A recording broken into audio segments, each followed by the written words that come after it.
Welcome back to Dealer Insights. We have another fantastic episode planned for you as we are welcoming Thomas Howe, the CTO at Strolid, back for another. It's back-to-back episodes. How do you feel about that, Thomas? I feel somewhat traumatized from the last one, but my therapist is working on it. He was Last so episode good. was He was fantastic. so good. He was so good on the first one that we invited him back, Sean. That's right. And of course, you've got Vinny back in the saddle.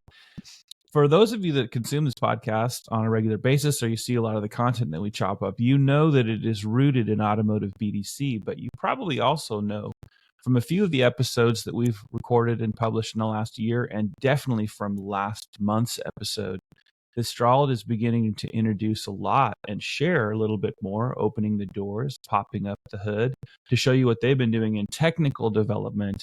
That's very much a part of Strolid, and always actually has been. If you think about your CXM, there's always been a component of technology, but it's going into a completely new stratosphere, especially with AI. And as Thomas started to share with us on last month's episode with the VCons, which is really big. Thomas has already got a couple of these speaking engagements that are popping up early in 2024, because this is going to be something that you want to pay attention to, especially if handling your customers is really important and you want to know how to blend and integrate the technology side and who actually is offering that. So today we're going to jump right into that.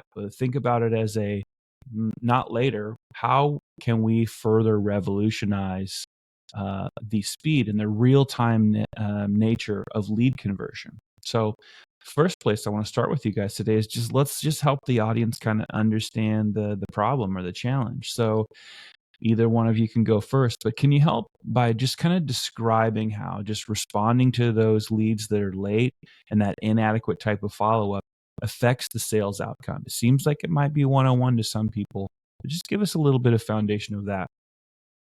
Yeah, I can go first on that. So for as long as I can remember, well, actually, since the internet emerged in the auto industry, we got this new thing called a lead. And there's lots of talk on how they should be handled and so forth. Our technology allows us to respond to a lead 24/7 with a personalized response. So once again, we're using technology and AI and in some automation to enhance humans, right?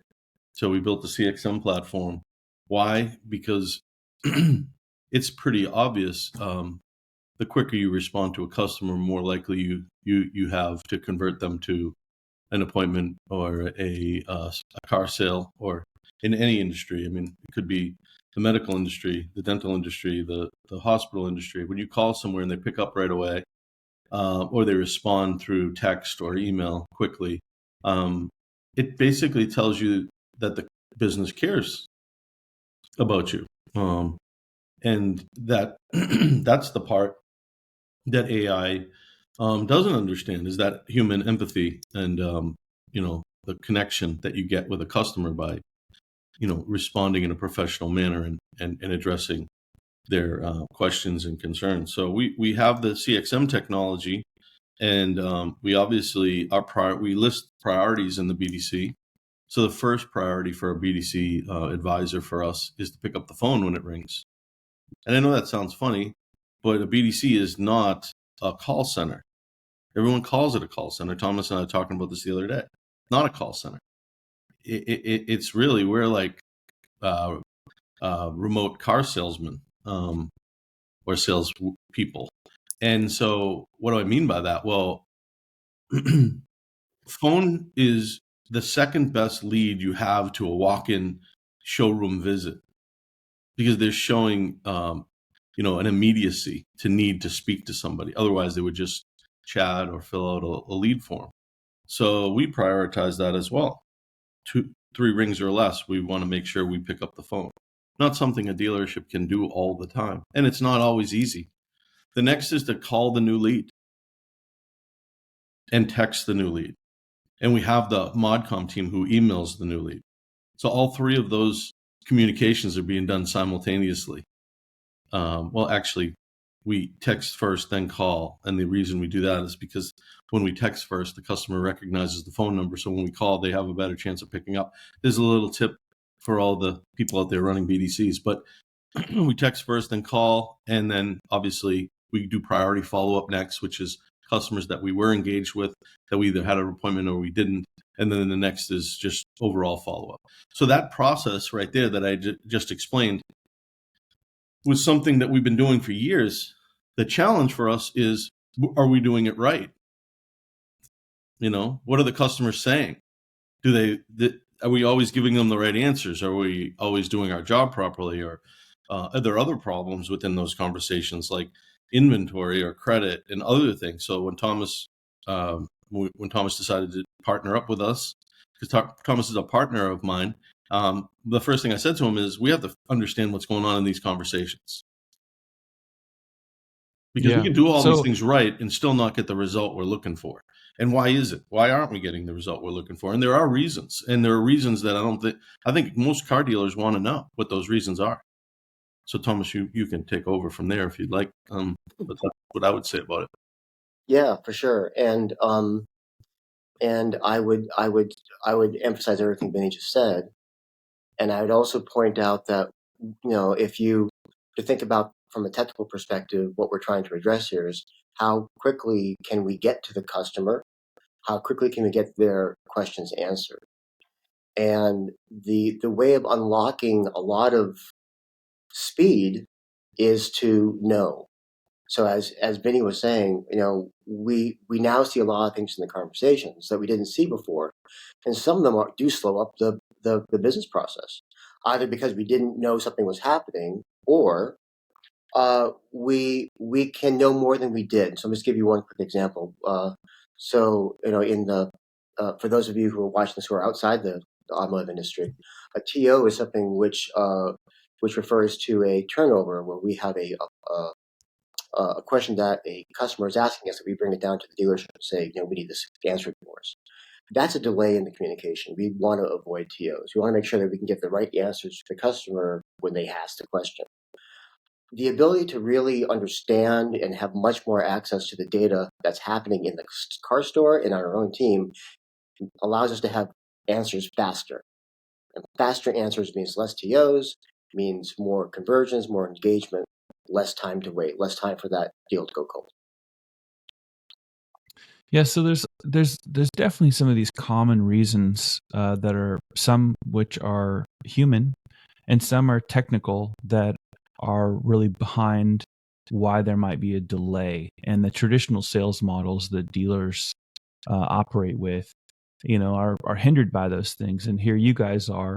And I'm glad that you mentioned it, Thomas, that there are people that will be consuming a lot of content from these podcasts that aren't necessarily in one particular vertical that you guys are known for, which is automotive, but where you guys are going really transcends verticals, becomes something that for people who have technology interest in a lot of different realms, this becomes something that casts a very, very wide net. So car dealers reap a huge benefit of what you guys are developing inside of this particular industry. But boy, at least from my perspective, humbly, I've been at it in the automotive industry for, 30 something years. It's just exciting to see that you guys are developing something that is beneficial here in this industry, but certainly not held within it.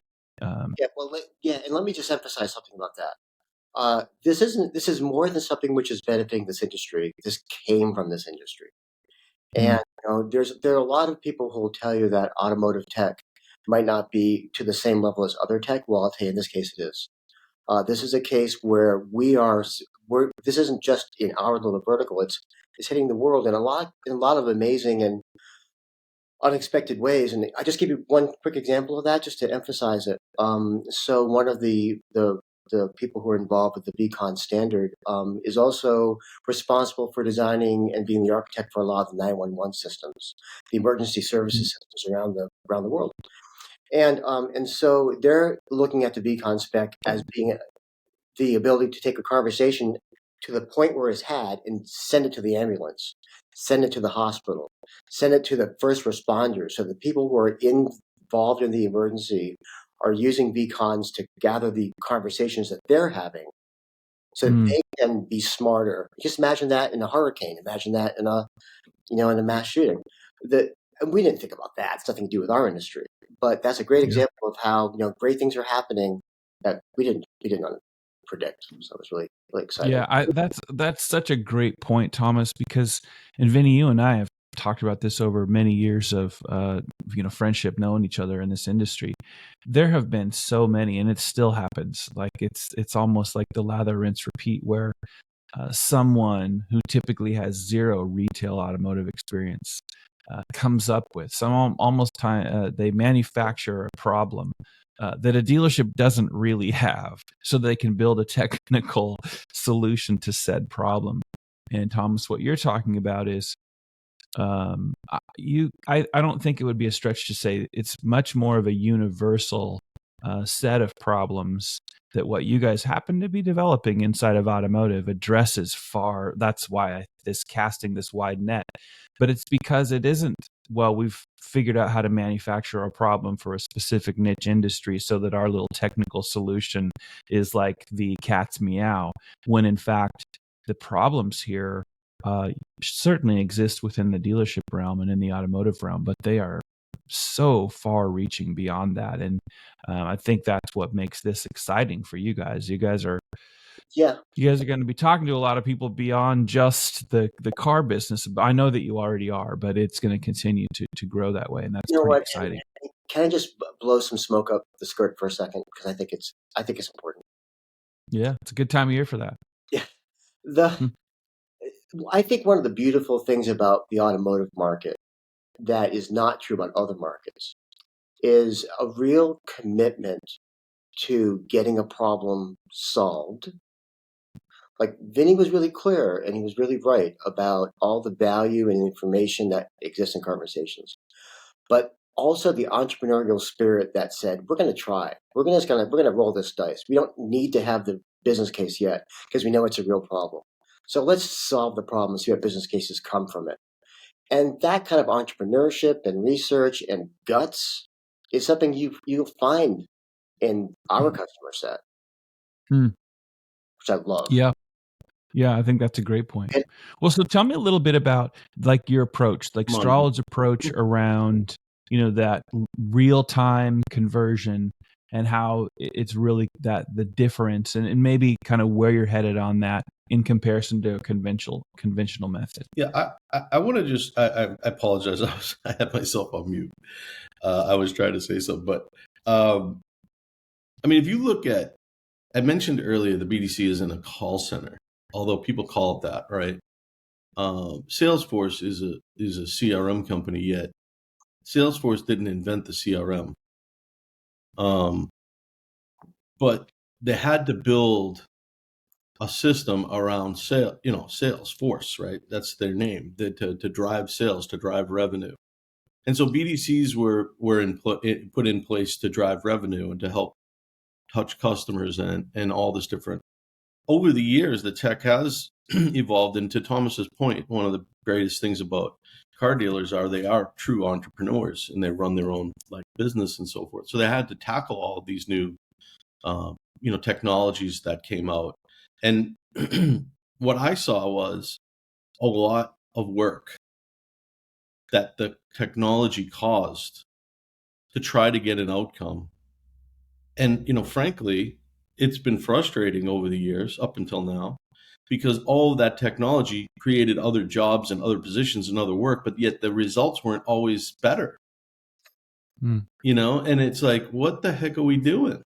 So we always looked at the data, and we try to educate our dealers on, this lead source isn't converting. And the only way we can look them in the eye and tell them, hey, this information is accurate, is if I and my team, and I have a solid team, we follow a consistent process so we can actually know that. And by the way, we follow a consistent process, yet we still, because we're humans, we make mistakes. But we make far less mistakes because of the processes that we have in place and that we follow. So I could always count on that data to understand and make decisions. What I was always after is, what don't I know? What can't I understand? And how do I figure out how to do that? So if you go back, 8 years ago, we'll be 10 years in business in March, right? But if you go back 8 years ago, some of this was in my head, was in my head because it was a problem that I couldn't solve for. And Thomas knows this better than anybody, but when someone tells me it can't be done, I pick up the phone and call Thomas, because I have people around me that say, oh, well, we can't do this because of eLead, or we can't do this because of VinSolutions, or we can't do this because of Dealer Socket, or we can't do this because of our phone system, Ring Plan. And I'm like, yeah, we can do it if we have somebody that agrees that it's a big enough problem with me and can understand the problem to the point where we can find a solution to it. And that's what makes you an entrepreneur. And that's what I enjoy most about being part of Strolid, is we're not having somebody tell us what a problem is or their feelings or opinions. We're looking at data, and we're talking to our people, and we're seeing the problems every day.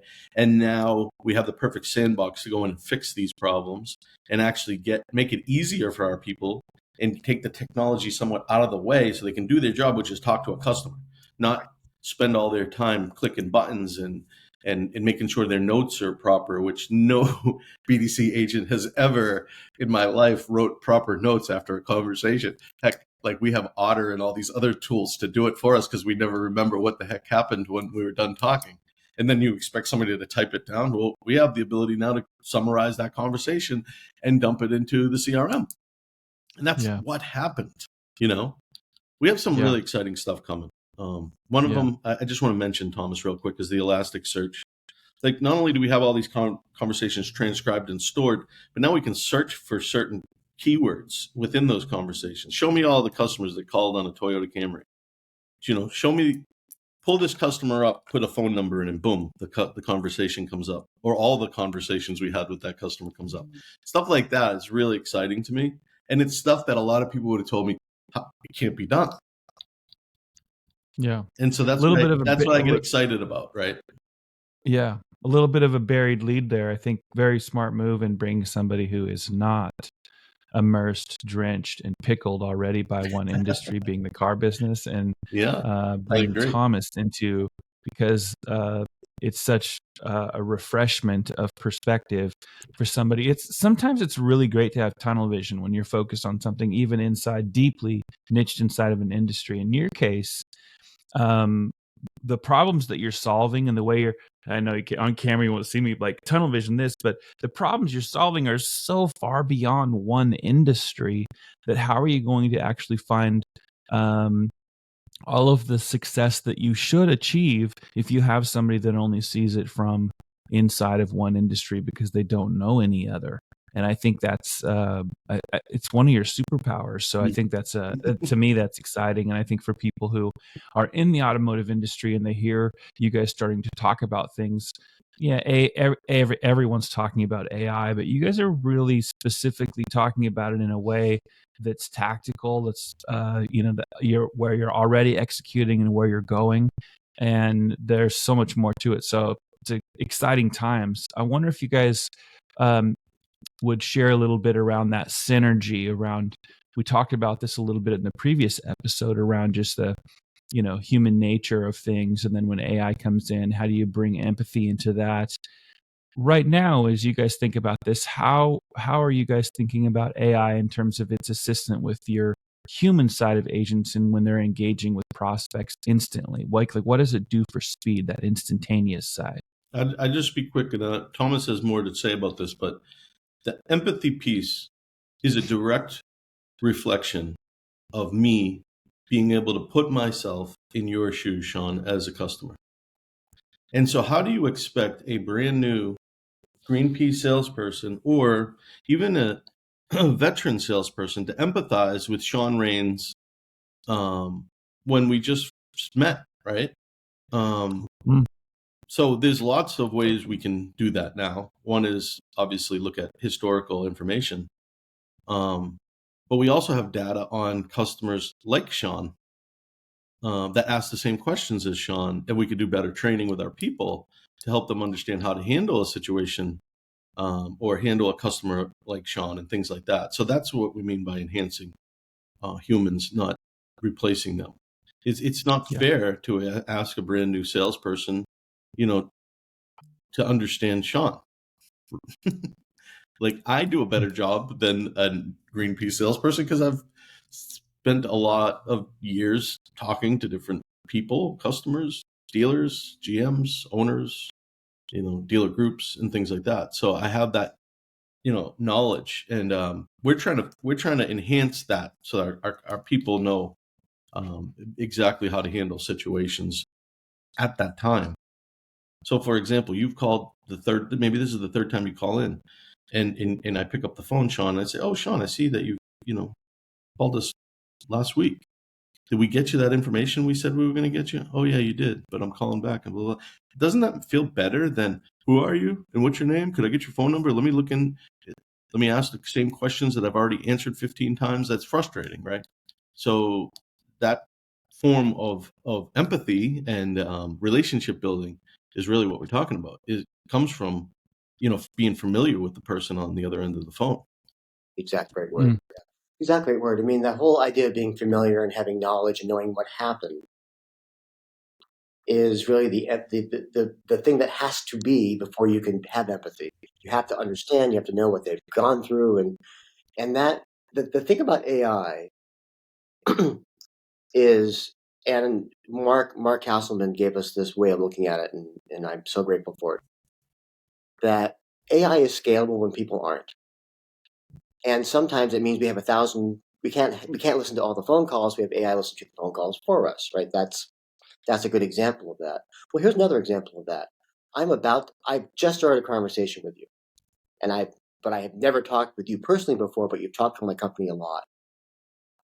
Without AI and the data that powers it, there is no way to have an instant report on who this person is, what's happened before, what we still owe them. Right? There's no other way of gathering that much knowledge that quickly and presenting it to me as the agent so I can really help the customer. That speed is something that AI can provide to you if it had the information. And with our technology, it does. And so what the AI scalability does in this case for us is really make it just a perfect coaching thing, and not for people, but for this person. One of the most powerful ideas I think that we're coming to in the AI world, and I'll put it in Strolid terms, is you can go to ChatGPT and you can ask it, please write me a sales plan for a BDC or compensation plan for a BDC.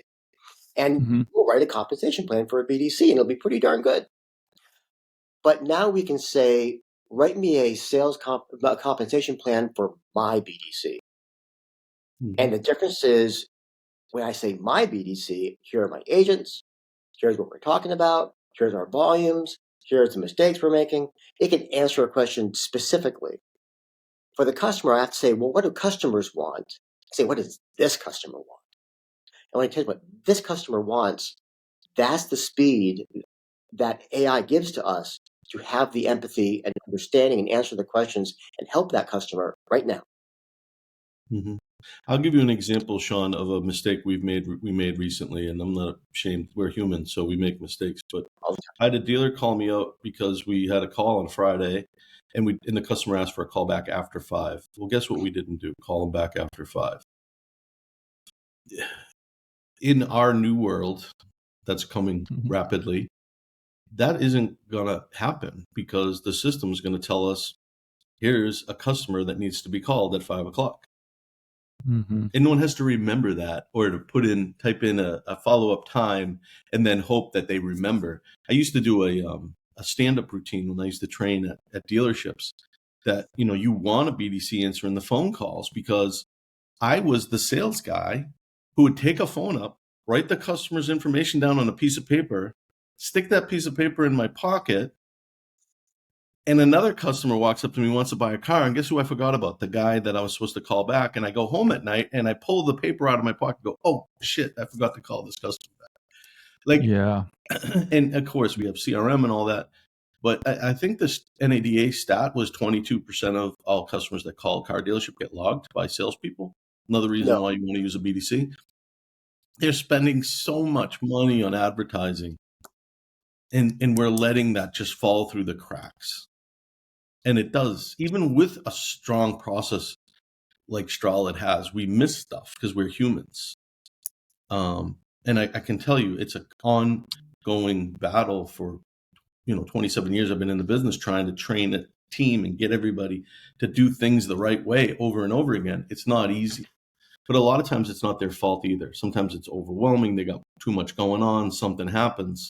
And we can identify, when a customer has goals, or what do you call them, Thomas? Not goals, but, in the hex sheet, we have commitments and commitments. Like we committed to the customer. We made to the customer. They're prompts. Like, what commitments did we make to this customer? And it basically tells us what commitments were made on the phone. Yeah. What we're really moving towards, Sean, is more of a conversational CRM. Yeah. Mm-hmm. That's right. Yeah. Why do you need a system to tell you to call somebody when the AI can tell you to call somebody? But maybe for the first time, I would argue, filling in some of these gaps, correcting some of the flaws that, as you just stated, and I'd love to hear your feedback really from both of you. The process of selling a car in a dealership is not something that anybody that consumes this podcast is going to hear for the first time. It's been what it's been for a long, long time. And it requires a handful of things. Communication, right? If you get engaged with the consumer. So did you capture somebody's interest? Vinny, you just referenced dealers spend an ungodly amount of money on advertising and marketing. I mean, not all industries have 3 different tiers, right? Where tier 1, your manufacturer, because these are franchises. Yeah. And then you've got a tier 2, because you've got a huge regional spend. And then you have all the way down to tier 3, which is very interesting because as a franchisee of a, Toyota dealership or a Nissan dealership, I still have quite a bit of freedom to do some things in my own tier 3 level marketing that a Target can't do or a Subway sandwich shop can't do. All that to say, there's a lot of money spent in 3 different tiers to sell and service a lot of vehicles. And within all of that, you're trying to get somebody's attention. And if I get their attention, then can I engage them? And then if I can engage them, will they take some sort of path of communication with me? And it seems we simplify and sometimes oversimplify, but the reality is it's a tangled web really, really quickly if one piece of your marketing or advertising works and you get somebody engaged, and then it kicks off this whole process. And what you guys are talking about, I really hope the audience is getting, and they will certainly this year as more of this information comes out. But your approach to this is having the positive effect of smoothing out these flaws that exist. Even if you have a well-trained outsourced BDC, they're still humans. And so you guys are recognizing, well, we're almost 10 years in at being better, not because we're trying to boast that we're better than dealers, but we learned something that now we want to help dealers with. But it's still flawed by the fact that it's as best as we can provide as humans. It's best as we can provide with even humans that have built technology to help enable and facilitate. But now technology offers all of these new doors that are going and are already taking this to another level, a significantly increased level of improvement around communication, engagement, the immediate recall of previous conversation, things that oftentimes, whether it was laziness or just, man, we're overwhelmed with too many things to do, where information isn't in the CRM where it should be. All this stuff is, I don't want to say it's a snap of the fingers, because I know you guys have been working for years and you're working hard and you will continue to, but this is going to solves a lot of problems, checks a lot of boxes just like that. I don't want to say the word revolutionary, but I feel like this is a point in time for automotive that we're stepping into, that you guys are like the vanguard. Like we all know there's a lot of BDC companies, a lot of BDC conversation, a lot of BDC experts, specifically in the car business. I don't hear any of them talking about this and approaching this and actually doing something about it the way that you guys are. How do you feel like that's close to the target? Yeah, Bullseye. I do, and I want to just put two things together that came for us for that. So the thing which is differentiating the Strolid approach to AI, which is different, is we tend to use our AI to learn, understand, and see things we couldn't see before. It's an observability, problem. And this old saying in advertising, I know I'm wasting half of my money on advertising. I just don't know which half. Yeah. Right. That's an observability problem. And when I got to Strolid, one of the first things that Vinny taught me and told me was that the BDC has a special spot in the dealership in that it's a barometer for what happens downstream from us. We're at the top of the funnel. We see a lot. We're the first people to talk to the customers, and it goes all the way in. It's a bird's eye view to see not just the sales, but the business. And by us sitting on top of the business, seeing what we see, not only we can observe so much more. So the combination of taking an observability approach to AI and our position in the natural place of the dealership being the place where we can observe the most gives us just a remarkable opportunity to see the business itself, not just the sales, but the business. And that's the bullseye for us. Well, Vinny. One thing to add to that is I had a dealer when we were first in business that's still a customer of ours. But one of the things he said that I'll never forget was, I love your business, but I wish I could, one thing I miss is having people there so I can go in and see it, see them, see the productivity, see the action. And it always haunted me because really that's what we're missing, is that level of transparency to our dealers to make sure that they understand that we're doing what they are paying us to do, right? So that level of transparency, to Thomas's point, but accountability has always been important to car dealers, right? That's why they paid for a CRM, is so it's an accountability tool to make sure that everybody's doing their job. Well, I know one of the things that we do really well at Strolid is we disguise all the great things that we do, but it isn't really purposely a problem. It's a problem because we couldn't figure out how to share all this great information with our dealers, and now we do. Because frankly, we could do everything right and not get appointments, or we could do everything wrong and get appointments.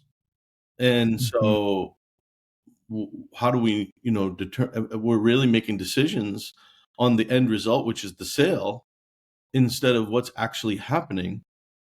Maybe we could sell more when we're doing everything wrong, but we're selling cars, or maybe we could do more when everything's going wrong in the market, for example, but we're able to identify those things.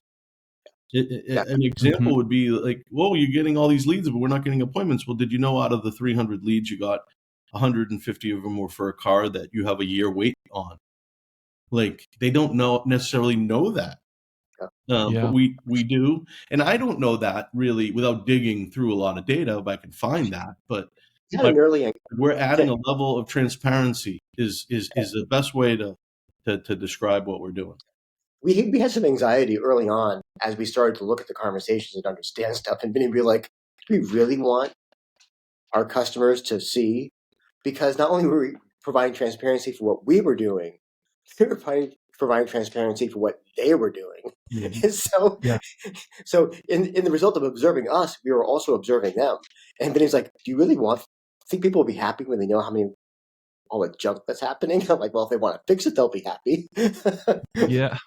Yeah, we do a thing called priority follow-up, and when we call the customer about how their visit was, sometimes it wasn't great, but that's in the conversation, It's almost a built-in CSI tool, you know what I'm saying? Like, there's a lot of use cases for this. Part of our challenge right now is trying to get our head around what are the priority use cases that we want to build on. So our priority at the moment is agent efficiency, and giving our people the ability to spend more time with a customer, more training for them, and all that kind of stuff, because that's what our commitment is to our dealers. However, they're going to get a lot from it as well very soon. Which all has a great positive impact on the bottom line of selling more, right? And you've a couple of things that you guys have mentioned triggered a couple of thoughts. Vinny, you've been at this for a long time, even before you started Strolid, which you're nearly 10 years on your own. It doesn't surprise me that you're at the tip of the spear of excitement for where this is going for dealers, because you understand it. You've been perplexed by challenges, problems for far more than a decade that are finally actually at a point where they're not only solvable, but it's a significant improvement to something that you've been frustrated by, or that you understand the frustrations of dealers over a course of actually several decades. That naturally makes it so I can understand why you're so excited about all of that. You mentioned the ability, and almost it's a concern, like, do we want our dealer clients to see all this stuff? Well, they do want to see it, and they need to see that, because another thing that I think a lot of people don't realize is that your business is not responsible as the source of all of the leads, the phone calls, the form submissions, the chats. They originate from other sources. You're there to make sure that the facilitation of communication sets that up for a win, for the greatest success on behalf of the dealer. And sometimes I think dealers do want to know more about, well, where did this originate from? Because perhaps the source in and of itself deserves a big pat on the back, or we need to blow some more of that smoke because they're fantastic. And other times it may be the exact thing that a dealer needs to see, that, wow, this source actually is harming us more than it's helping us, even if it goes into that system. So I think there's a lot of detail around that will become even more evident the more that these technology layers are incorporated into what the dealer's doing. And so it's very easy to understand the excitement, because it's almost, Vinny, I'm guessing that you can almost predict that dealers are going to start to see things that they hadn't seen before, or see it in a way that they hadn't seen before, that will truly make a difference for them. Really, in lean times, in great times, information oftentimes, people say knowledge is power. Okay, great. It's worthless if you do nothing with it. But in this case, you guys are building things that help dealers accumulate a working knowledge around things that they weren't really playing with before. And that's significant. Contrary to what my wife might say, or some of the people at Strolid, I do listen. However, I will tell you, when I'm really focused is when you're talking about something that I see and it resonates with me, and I see and I'm hearing what's going on. So I spend a lot of time talking to employees, and talking to managers, talking to the dev team, and talking to our sales team, to try to get an understanding of what is the problem we're solving for. And once I understand what that problem is, there's always a solution. And so one of my fears is we present these problems, but we don't have solutions, because the dealers have to find the solutions. Or, who are you showing this information to? Because maybe it's threatening to certain people and things like that. So we're gonna find that out in time. But I can promise you one thing. It goes back to what Thomas said. Car dealers are entrepreneurs. Entrepreneurs solve problems. Every day, a business owner that owns a car dealership is solving lots of problems. Not just selling cars or servicing cars. They have employees that they're dealing with, and they got revenue and changes in interest rates and changes in inventory and all that kind of stuff. So we want to kind of like let them know we're here to support you on all that, and show you what you need to work on to make your business better. And I couldn't possibly want any more from a company than a company that can do that for me. I can tell you that right now, in my position. That can keep an eye on everything for me, almost to a degree. I mean, there's obviously stuff we're not going to see, but anything that comes in from a customer's mouth, we'll see. For example, reading one of our sentiment channels, customer complaining that that they wouldn't discount the car, and they went down the street and bought it because the car company discounted the car. Now, that sales manager who said no to that customer, does the owner know that happened? I can promise you he doesn't. Or maybe he does. I don't know. And maybe he's okay with that. Maybe he's not. But we want to show you that because that prevented you from selling a car. Right? Activate brutal transparency. Click. Really, that's actually it. Brutal transparency.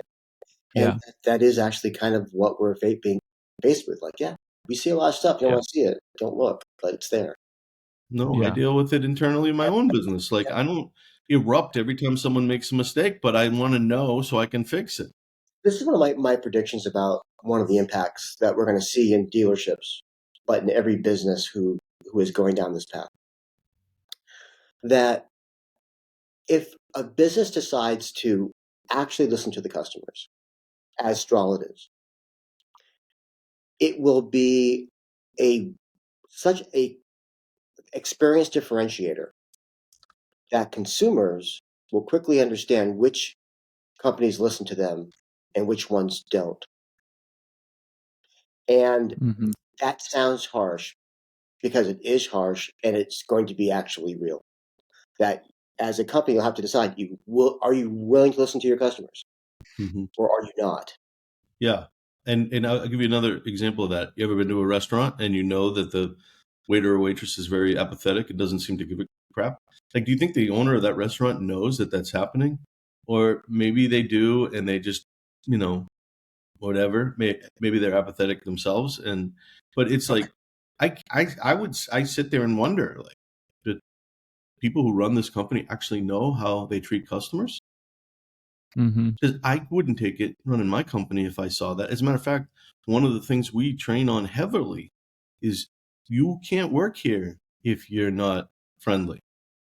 We don't train people to be friendly. We hire friendly people. But we don't train people to be nice. We hire nice people. That is a core of ours, because otherwise, I mean, you can make a mistake, but if you're a nice person, people will be okay with that. Yeah. Well, and we're in an age now where it doesn't really matter if a franchise dealership wants to try to hide from the expectation of their franchise. At some point in time, you're going to be in a position where you have to respond to what Toyota, Ford, Honda, they have standards. And they are, even if it takes a dealership a little bit longer, the franchise itself, those companies are going to care about these advancements. They already do, but these are not new concepts. So I think we are finding a great spot. I know there's so much to unpack with this, and to the audience, we're going to continue to explore some of these technical themes as we even go into the new year. So don't get disappointed that we'll do some episodes that are a little bit shorter and more concise, because there's a lot more of this coming. So I want to just give a reminder for those on the technical side, really anybody that's interested in the customer experience, the Future of CX Expo in Fort Lauderdale. Thomas, CTO of Strolid, on the call today. He's speaking at that event. It's in Fort Lauderdale in mid-February. We'll share more information about that in coming weeks, but also just want to let you know, because we'll park the episode here. If you've got questions, if you have comments, if you like this, if you love it, none of the above, we still love to hear from you. This podcast gets better when you send in recommendations and comments, so we would really appreciate that. Drop them in the comments section below, especially on the YouTube versions, or you can email things to Strolid at info@strolid.com. That's STROLID.com. And for more information about all things automotive BDC, Strolid's latest technology advancements like VCons and practical AI integration, go to Strolid.com. There's a lot of information there. And until next time, stay strong and solid.